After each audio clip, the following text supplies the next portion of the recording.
మరిగే నీళ్ళలో పెసలు వేసి చేసిన ఈ ఇడ్లీలు చాలా రుచిగా, చాలా టేస్టీగా అయితే ఉంటాయండి. ఈ ఇడ్లీలైతే చాలా స్మూత్‌గా ఉంటాయి. నార్మల్ ఇడ్లీల కన్నా ఈ ఇడ్లీలైతే చాలా బావుంటాయండి. ఈ ఇడ్లీలొచ్చేసి ప్రతి ఒక్కరికి నచ్చుతాయి. ఇంకెందుకు ఫ్రెండ్స్ ఆలస్యం, ఎలా చేయాలో ఏంటో అనేది వీడియోలోకైతే వెళ్ళిపోయి చూద్దామా మరి? ఇంకా ముందుగా స్టవ్ అయితే ఆన్ చేసుకొని, ఒక బౌల్ పెట్టుకొని అందులోకి ఒక 2 గ్లాసుల దాకా వాటర్ అయితే వేసుకోవాలి. మనకు ఈ వాటర్ వచ్చేసి బాగా బాయిల్ అవ్వాలి. ఇంకా మనకు వాటర్ అయితే బాగా బాయిల్ అవుతుంది కదా! ఇప్పుడు స్టవ్ అయితే ఆఫ్ చేసుకుందాం. ఇంకా ముందుగా స్టవ్ అయితే ఆన్ చేసుకొని ఒక కడాయి పెట్టుకొని అందులోకి 1/2 కప్పు పెసలైతే వేసుకోవాలి. ఈ పెసలను బాగా 1 నిమిషం పాటు ఫ్రై చేసుకోవాలి. అప్పుడే మనకు కమ్మటి వాసన అయితే వస్తుంది. అంతవరకు అయితే ఫ్రై చేసుకోవాలి. ఇంకా ఈ విధంగా అయితే ఫ్రై చేసుకొని స్టవ్ అయితే ఆఫ్ చేసుకొని చల్లారనివ్వాలి. ఇంకా ఇప్పుడు పెసలు చల్లారిన తర్వాత అయితే జార్లోకి అయితే వేసుకుంటున్నాను.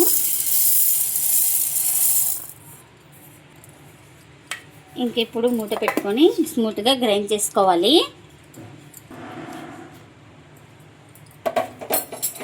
చూడండి, ఇలా స్మూత్గా గ్రైండ్ చేసుకొని మనం దీన్ని పక్కన పెట్టేసుకుందాం. ఇలా ఎక్కడ పలుకులు లేకుండా స్మూత్గా గ్రైండ్ చేసుకోవాలి. మిక్సింగ్ బౌల్ అయితే తీసుకొని ఇంకా అందులోకి ముందుగానే మరిగించుకున్న 1 కప్పు వాటర్ అయితే వేసుకుంటున్నాను.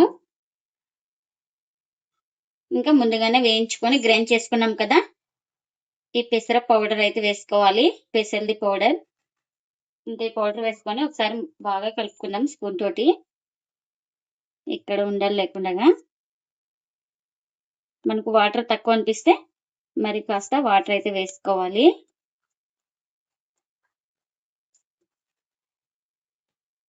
ఇంకా చూడండి, మరొక పావు కప్ అయితే వేడి నీళ్ళు వేసుకోవాలి.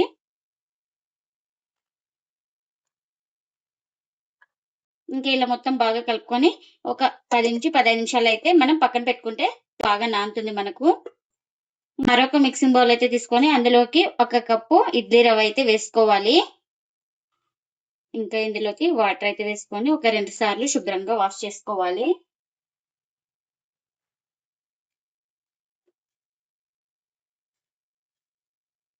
ఇంకా ఇప్పుడు వాటర్ అయితే వంపేసుకుందాం.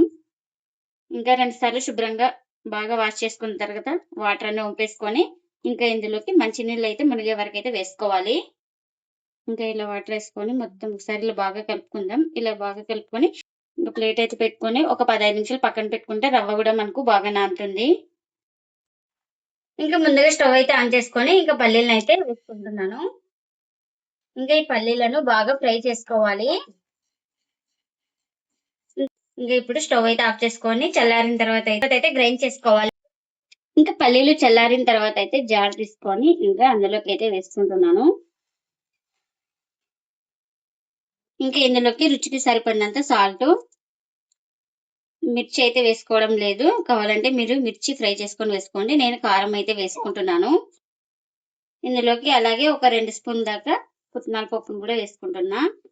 ఇంకా ఇందులోకి కాస్త పుదీనా కూడా వేసుకోవాలి.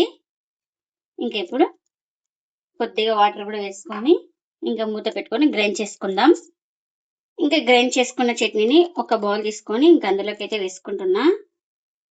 ఇంకా ఈ చట్నీకి పోపు కూడా పెట్టుకున్నానండి. ఆ పోపు కూడా ఈ చట్నీలోకి అయితే వేస్తున్నా. ఇంకా మనకు చట్నీ అయితే రెడీ అయిపోయింది. ఇంకా మనకు 15 నిమిషాల తర్వాత అయితే చూపిస్తున్నాం చూడండి. అసలు పౌడర్ కూడా బాగా నానిందండి. ఇంకా ఈ పేస్ట్ లోకి ఇంకా ముందుగానే నానబెట్టుకున్నాం కదా ఇడ్లీ రవ్వనైతే, ఇడ్లీ రవ్వలో వాటర్ అని వంపేసుకొని ఇంకా మనం బాగా గట్టిగా ప్రెస్ చేసుకొని ఇందులోకి అయితే వేసుకోవాలి. ఎక్కడ వాటర్ అనేది లేకుండా బాగా గట్టిగా ప్రెస్ చేసుకొని వేసుకోవాలి.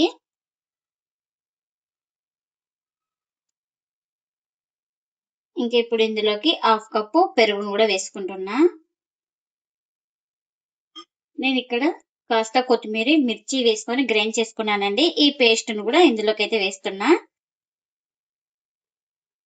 ఇంకా నేను ఇక్కడ చేతితోనే కలుపుతున్నాను. మీరు కావాలంటే స్పూన్ తో కూడా కలుపుకోవచ్చు. ఇంకా చేతితో అయితే బాగా అంతా కలిసిపోతుంది అనేసి ఇంకా చేతితోనే అయితే కలుపుతున్నా. ఇంకా ఇలా మొత్తం బాగా కలుపుకున్న తర్వాత ఇందులోకి రుచికి తగినంత సాల్ట్ ను కూడా వేసుకోవాలి. ఇంకా అలాగే ఒక 1/2 టీ స్పూన్ దాకా వంట సోడాను కూడా వేసుకుంటున్నా. ఇంకా ఇప్పుడు 2 వేసుకొని ఇలా మొత్తం బాగా కలుపుకోవాలి. మనకు ఇడ్లీ పిండి బ్యాటర్ ఎలా ఉంటుందో సేమ్ అలా ఉండాలి. బ్యాటర్ వచ్చేసి చూడండి, బ్యాటర్ వచ్చేసి ఇలా ఉంటే మనకు పర్ఫెక్ట్ గా సరిపోతుంది. మనకు బ్యాటర్ అయితే రెడీ అయిపోయింది. ఇంకా దీన్ని పక్కన పెట్టుకుందాం. ఇంకా ముందుగా ఇడ్లీ ప్లేట్స్ కి అయితే ఆయిల్ అయితే అప్లై చేసుకోవాలి ఇలా మొత్తం. ఇంకా ఎన్ని ప్లేట్స్ కి మనం ఫిల్ చేసుకుంటున్నామో అన్ని ప్లేట్స్ కి అయితే మనం ఆయిల్ అయితే అప్లై చేసుకోవాలి. ఇంకా ఇడ్లీ ప్లేట్స్ కి అయితే ఇంకా బ్యాటర్ అయితే ఫిల్ చేస్తున్నాను. ఇక్కడ మనకు కొంచెం గ్యాప్ గానే ఉండాలి.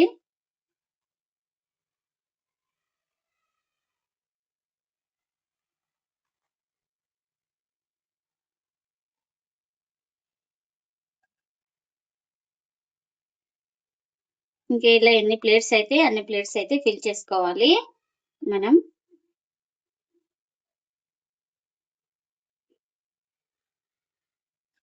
ఇంకా మనం ఇడ్లీ ప్లేట్స్ లోకి అయితే ఫిల్ చేసుకున్నాం కదా, ఇంకా ఇలా స్టాండ్ లోకి అయితే పెట్టేసుకుందాం. ఒక్కొక్కటి ఇలా నిదానంగా మనకు ఎన్ని ప్లేట్స్ అయితే అన్ని ఇలానే పెట్టుకొని ఇంకా స్టాండ్ కి అయితే పెట్టుకోవాలి, ఇడ్లీ స్టాండ్ కి. ఇంకా నేను ఇడ్లీ పాత్రలోకి వాటర్ కూడా వేసుకున్నాను. మనకు వాటర్ కూడా బాగా బాయిల్ అవుతుంది కదా. ఇంకా ఇప్పుడు ఇడ్లీ ప్లేట్స్ అయితే ఇలా పెట్టుకోవాలి నిదానంగా. ఇంక ఇప్పుడు మూత పెట్టుకొని 10 నుంచి 15 నిమిషాలు అయితే స్టీమ్ చేసుకోవాలి వీటిని. ఇంకా 15 నిమిషాల తర్వాత స్టవ్ అయితే ఆఫ్ చేసుకొని చల్లారిన తర్వాత అయితే చూపిస్తున్నానండి మీకు. చూడండి ఎంత సాఫ్ట్ గా ఉన్నాయో ఇడ్లీలు అయితే. ఇంకా ఇప్పుడు వీటిని ఇలా తీసుకుందాం. చూడండి ఇలా స్పూన్ పెట్టగానే ఈజీగా వచ్చేస్తుంది. చాలా సాఫ్ట్ గా ఉన్నాయండి ఇడ్లీలు కూడా. నార్మల్ ఇడ్లీల కన్నా చాలా సాఫ్ట్ గా ఉన్నాయి.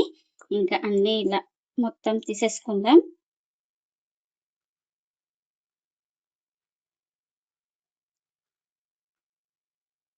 ఇంకా ఇప్పుడు వీటిని ప్లేట్లకి అయితే సర్వ్ చేస్తున్నా. మరిగే నీటిలో పెసలు వేసి చేసిన ఈ ఇడ్లీలు అయితే చాలా రుచిగా చాలా టేస్టీగా అయితే ఉంటాయండి. ఈ ఇడ్లీలు వచ్చేసి అందరికి నచ్చుతాయండి. అంత టేస్టీగా అంత సాఫ్ట్ గా అయితే ఉంటాయి.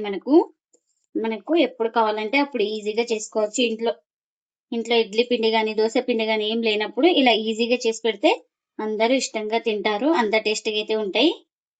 ఇంకా ఇందులోకి చట్నీ కూడా చేసుకున్నాం కదా, చట్నీ కూడా సర్వ్ చేస్తున్నా. చూడండి మీకు చూపిస్తున్నాను. ఎంత సాఫ్ట్ గా ఉన్నాయో ఇడ్లీలు అయితే. చాలా బాగా స్టీమ్ అయిందండి. మనకు స్టీమ్ కావడానికి కరెక్ట్ 15 నిమిషాలు అయితే టైం అయితే పడుతుంది. మీరు కూడా తప్పకుండా ఒకసారి ఇలా ట్రై చేసి మీకు ఎలా వచ్చిందో కామెంట్ అయితే చేయండి ఫ్రెండ్స్. ఇదండి ఇవాల్టి వీడియో. ఈ వీడియో కనుక నచ్చితే ప్లీజ్ లైక్ చేయండి, షేర్ చేయండి, కామెంట్ చేయండి. అలాగే లైక్ చేసి సపోర్ట్ చేయండి friends. Thanks for watching. By by.